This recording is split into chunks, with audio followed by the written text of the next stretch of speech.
Hello बच्चों, let's see this question. The question says that prove that cos alpha plus cos beta का whole square plus sin alpha plus sin beta का whole square is equal to 4 times of cos square alpha minus beta by 2. Okay, so let me discuss the key concept here.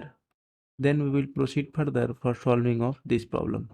Let's suppose I have 2 times of cos A into cos B. Okay, अगर हमारे पास इस तरीके का कोई formula दिया हो 2 times of cos A into cos B, इसको हम लिख सकते हैं cos A plus B. Okay, क्या लिख देंगे? Cos A plus B. Okay, और फर्दर क्या होगा? इसके आगे होगा plus cos A minus B. Okay, तो हम लिखेंगे कॉस ए माइनस बी। ये ओवरऑल फॉर्मूला बनता है। ठीक है, ये तो रहा फर्स्ट की कॉन्सेप्ट। सेकेंड हमारे पास है 2 टाइम्स ऑफ, अगर साइन ए दिया है इंटू साइन बी दिया है। ठीक है, तो इसको हम कैसे प्रोसीड करेंगे? अगर इस तरीके का फॉर्मूला दिया है तो हमारे पास ये जो होता है वो होता है cos A minus B. Okay, cos A minus B minus cos of A plus B. तो ये हमारे पास दो की कॉन्सेप्ट है। इसके साथ एक और बताता हूँ। अगर आपको दिया हो कॉस 2a, तो ये होता है 2 times of cos square A minus 1। ये भी एक हमारे पास की कॉन्सेप्ट है। ठीक है, चलिए प्रॉब्लम देखते हैं। प्रॉब्लम हमारे पास कुछ इस प्रकार से गिवन है। Cos alpha plus cos beta का whole square plus sine alpha plus sine beta का होल स्क्वायर, ये दिया हुआ है। इसको मैं ओपन कर रहा हूँ। Cos square alpha plus cos square beta plus 2 cos alpha into cos beta plus, यहाँ से देखिए क्या है, sine square alpha plus sine square beta plus 2 times of sine alpha into sine beta. इस प्रकार से कुछ है। देखिए ये टर्म और ये टर्म क्या हो जाएगा? 1 बन जाएगा। तो ये बन गया 1 प्लस, अब देखिए ये टर्म और ये term, that is cos square beta plus sine square beta, क्या बन जाएगा? 1। बचा क्या का? बचा हमारे पास 2 times of cos alpha into cos beta plus 2 times of sine alpha into sine beta. ये दो चीज़ बची। देखिए फर्दर क्या होगा?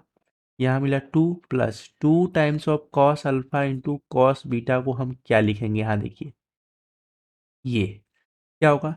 Cos alpha plus beta, cos alpha plus beta plus क्या आएगा? Cos alpha minus beta. इसको तो हमने ऐसे लिख दिया, प्लस इसको कैसे लिखेंगे? ये देखिए ये। ओके, तो क्या आएगा?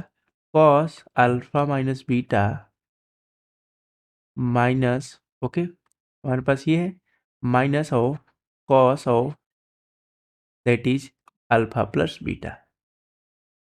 कॉस ऑफ, यहाँ पे हमारे पास माइनस होगा, ये हो गया minus of cos alpha plus beta.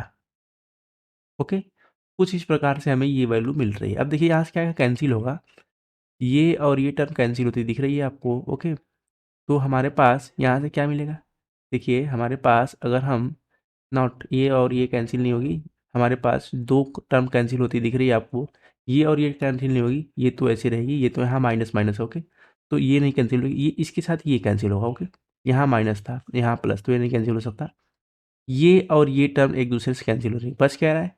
ये 2 टाइम्स बच जाएगा। तो देखिए क्या होगा? 2 plus 2 cos of alpha minus beta.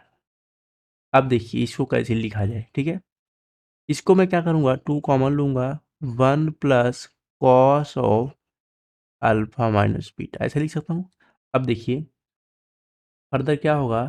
Further हमारे पास ये वाली प्रॉपर्टी यूज होगी, ये वाली। ठीक है, अगर मैं यहाँ से लिखूँ, दैट इज इसको थोड़ा सा सिंप्लीफाई करूँ तो क्या होगा? 1 plus cos 2a is equal to 2 times of cos square A होगा। यही चीज़ यहाँ पे देखिए है 1 प्लस कॉस समथिंग, तो क्या हो जाएगा? 2 ऑलरेडी है, 2 टाइम्स ऑफ कॉस स्क्वायर इस एंगल का हाफ, तो अल्फा माइनस बीटा बाई 2 ये होगा। इसका हाफ आ रहा है। देखिए ये हमारे पास, इसको मैं ऐसे लिख देता हूँ ताकि आप कंफ्यूज ना हो। ये हो गया हमारे पास alpha minus beta by two. तो ये वैल्यू मिल रही, फर्दर इसको क्या लिख सकता हूँ, 4 times of cos square alpha minus beta by to, ये मिल रहा है। ये किसके इक्वल है, ये तो हमारा आर एच एस के इक्वल है, which is being equal to R H S. तो हमने यहाँ पे क्या किया, हमने एल एच एस को लिया और आर एच एस को प्रूव कर दिया है। Hence L H S is equal to R H S and we have proved this question via this way.